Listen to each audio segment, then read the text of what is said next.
Mesdames et messieurs, chères téléspectatrices et téléspectateurs, il m'est particulièrement agréable de prendre la parole ce jour à l'occasion du lancement officiel de notre tranche d'antenne à la télévision centrafricaine. Nul n'a besoin de rappeler le rôle que joue la communication au sein d'un département ministériel. Elle reste et demeure un vecteur clé pour la promotion et le développement économique, politique, éducatif et social, car elle rend visible le travail de l'homme et les actions réalisées au sein de la société ou dans une institution. Et c'est donc à juste titre que le département des mines et de la géologie dispose désormais d'une tranche d'antenne à la télévision centrafricaine pour la production d'une émission hebdomadaire dénommée Mines et Géologie Magazine. Ceci en collaboration avec le ministère de la Communication et des Médias, afin de maintenir le dynamisme créé suite à l'organisation récemment en Centrafrique du premier salon des mines, du pétrole et des carrières dénommé SEMICA. Elle vise à informer le public, citoyens et d'autres partenaires, sur les activités du secteur minier en République centrafricaine et surtout parler de l'action gouvernementale en matière de mines et de la géologie. La création de ce magazine ministériel à la télévision centrafricaine, en plus de la tranche qui existe déjà à la radio Centrafrique, est une bonne nouvelle pour les téléspectatrices et téléspectateurs de Bangui et ses environs, ceux et celles des villes de province de la région africaine, sans oublier des compatriotes de la diaspora qui suivent les émissions des chaînes nationales. À cet effet,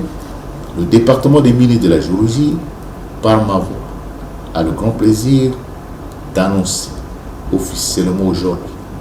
le lancement de cette nouvelle tranche d'antenne à la télévision centrafricaine. C'est ici l'occasion et l'opportunité donnée aux acteurs nationaux et cadres de l'administration minière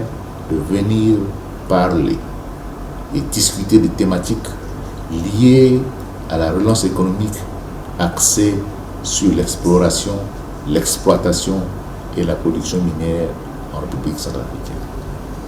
Ainsi, je lance un vivant appel aux compatriotes d'être très nombreux à l'écoute pour suivre notre magazine ministériel intitulé Mines et Géologie, qui est une émission radio-télévisée produite toutes les semaines pour connaître les réalités de terrain et l'évolution de la situation actuelle de nos ressources minières après les multiples crises militaro-politiques que le pays a connues. Il faut préciser que la mise en place d'un système de communication ministérielle coordonné et efficace constitue l'un des engagements pris par le Premier ministre chef du gouvernement, Firmin Gribada, en matière de communication, lesquels engagements s'alignent bien, en entendu, sur la vision politique du président de la République, chef de l'État, professeur Faustin Archange Touadéra. Pour ma part, j'exprime solennellement mon engagement et celui du département que je dirige à soutenir cette émission, car les dispositions ont été déjà prises pour la mise en œuvre des éditions de cette tranche consacrée au développement de notre secteur et pour sensibiliser les acteurs miniers de la République centrafricaine. Elle poursuivra les objectifs suivants: promouvoir le potentiel minier et pétrolier centrafricain, valoriser et soigner l'image du pays à travers les ressources minérales, sensibiliser les acteurs nationaux sur les enjeux et les réalités de l'extraction minière et pétrolière pour un développement apaisé du secteur des mines et de la géologie en Centrafrique. Faire connaître au monde entier le potentiel minier de la République centrafricaine. C'est dans cette optique que je lance ici un vibrant appel aux acteurs miniers, notamment les responsables des différents services relevant des directions générales des mines et du pétrole, ceux des directions régionales, des structures et agences sous tutelle de mon département, y compris les partenaires et artisans miniers, à être actifs afin de faciliter l'accès aux techniciens et réalisateurs de notre magazine à avoir les informations et les images qu'il faut pour enrichir et alimenter cette tranche d'antenne télévisuelle.